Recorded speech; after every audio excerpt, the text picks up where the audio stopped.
They say inflation is cooling, but families are not feeling it. That's because the real cost of living isn't measured on spreadsheets. It's measured at the grocery stores, at the gas station, at the dinner table. Everywhere I go, I hear it. The price of groceries has soared. Homes are out of reach. Mortgage renewals have doubled, and rents are breaking records. Families are living with constant anxiety, counting dollars, skipping meals, and giving up on dreams. These aren't statistics, Mr. Speaker. These are real people with real struggles. During the last election, last month, a man in my community said, "I have never cared about politics, but this election is different for me because I need a break. I feel like I'm treading water and I need something to change." And he's not alone, because according to H&R Block Canada, 85% of Canadians are living paycheck to paycheck. That's up from 60% just a year ago. 85% of Canadians are living paycheck to paycheck. That's not just economic pressure. That is a national emergency. This is what happens when a government spends without discipline, it borrows without limits, and it governs without a plan. The legacy of Liberal policy is in progress. It's the slow undoing of a family's dignity. This year alone, the average Canadian family will pay $800 more to buy the same amount of food. Not better food, not more food, just the same. Food costs continue to outpace inflation, and every grocery trip feels more painful.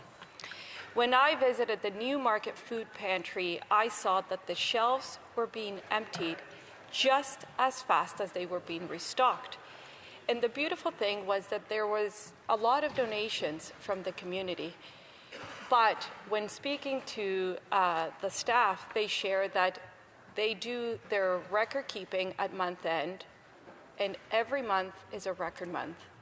But then the following month is another record month, and so on and so forth. And that is the trend, Mr. Speaker, that it's not just the people that you might expect using the food pantry.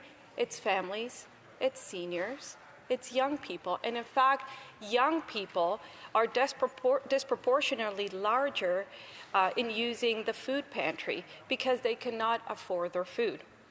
It has revealed a quiet crisis crippling Newmarket, Aurora, and other communities across our country. People from all walks of life are facing food insecurity. The Newmarket community responded with generosity, but the demand keeps growing, and the reality is kindness is not enough. Affordability is the number one concern I hear from my neighbors, and we must urgently bring down food costs, not make them worse through inflationary spending.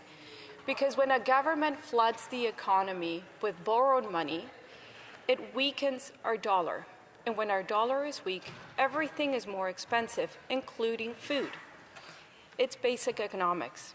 And Canadians are paying the price every day at the checkout lines. Yet, what has this Liberal government done? They have refused to table a budget. They have refused to show a path forward. And now they're asking Parliament to approve even more spending than the last government, with more spending announcements expected in the months ahead. Today alone, for example, there was another announcement for increased military spending with no budget, without a single plan to balance the books. So let's call this what it is. It is not just mismanagement, it's economic negligence. This government has gone from the budgets will balance themselves to know the budgets will not balance to know there will be no budget at all.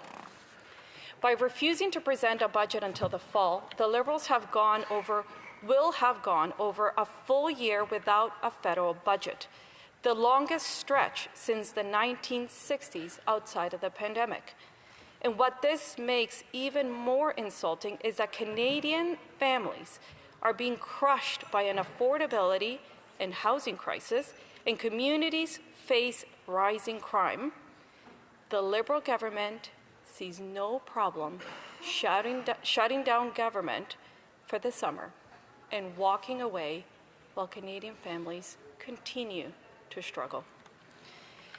There was once a time under both the liberal and conservative governments when fiscal responsibility was a shared national value.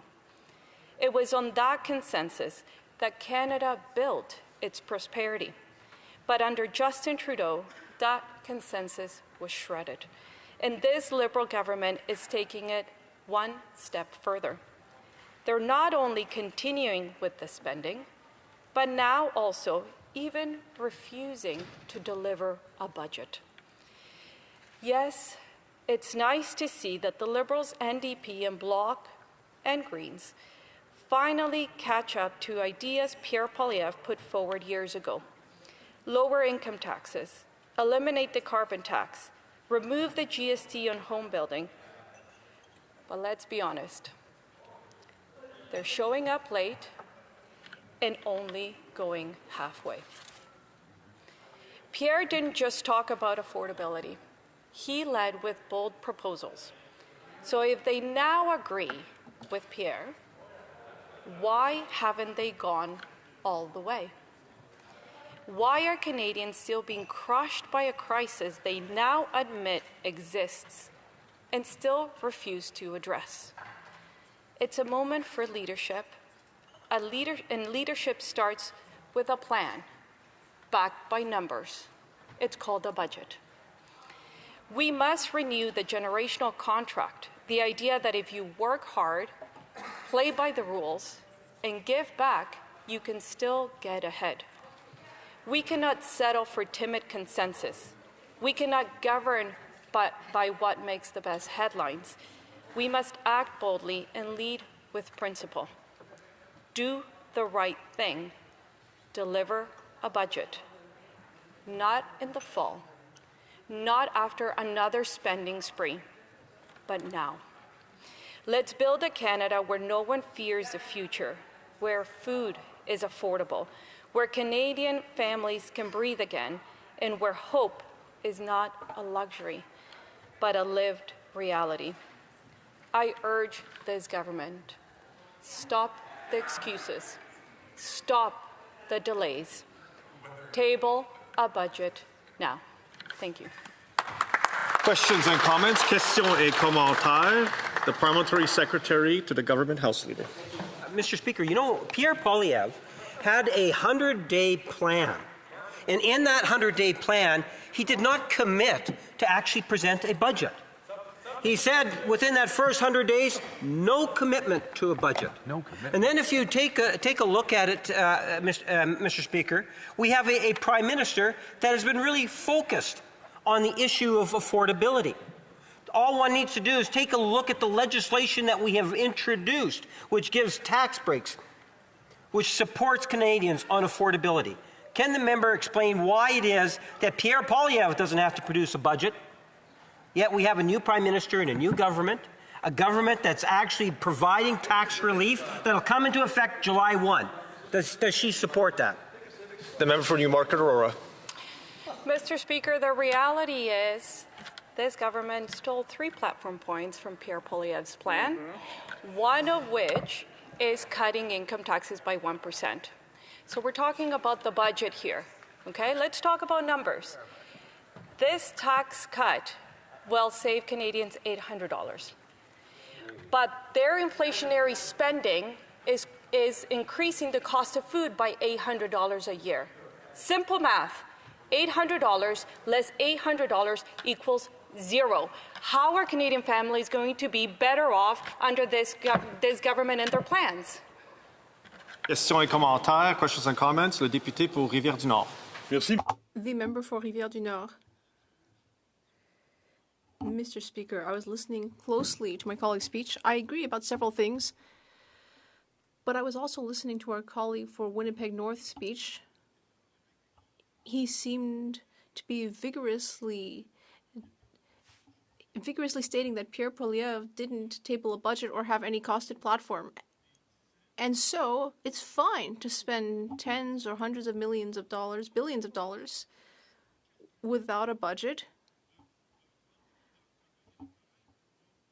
without making calculations of what actually will be done, tax cuts, increasing spending, without any attempt to see if it balances.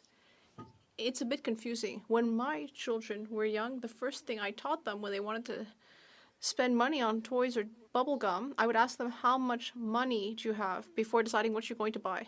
I would get them to count their pocket money. So I would invite the Prime Minister and the Liberals to do the same. Market Aurora. The responsible thing to do is what every family, every business, and every government must do.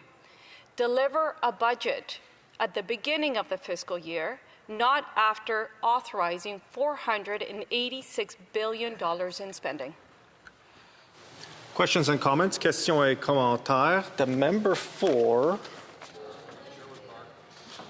Thank you, the member for Saskatchewan, for that suggestion, but no, you are not that particular member. It's the member for Souris Moose Mountain. Thank you, Mr. Speaker. Today I heard the Minister of Finance say that he'll take no lessons from the Conservatives, but maybe they'll take a lesson from Brookfield. I'm pretty sure Brookfield has a budget. I'll ask my honourable colleague, why are the Liberals treating Brookfield shareholders better than they're treating Canadians? Member for Newmarket Aurora. Yes, Mr. Speaker.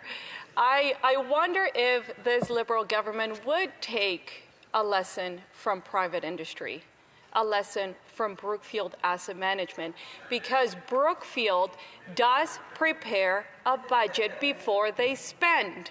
It's a basic practice, Mr. Speaker, but they're refusing to deliver or to put forward a budget, but yet they're taking the time to ask for $486 billion in new spending. That is irresponsible. We have time for a very short question. The member for Vancouver East. Thank you very much, Mr. Speaker.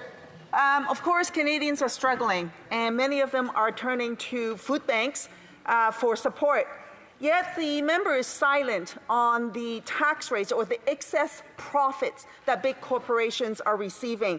Since the 1980s, the corporate income tax rate went from 36% to 15%.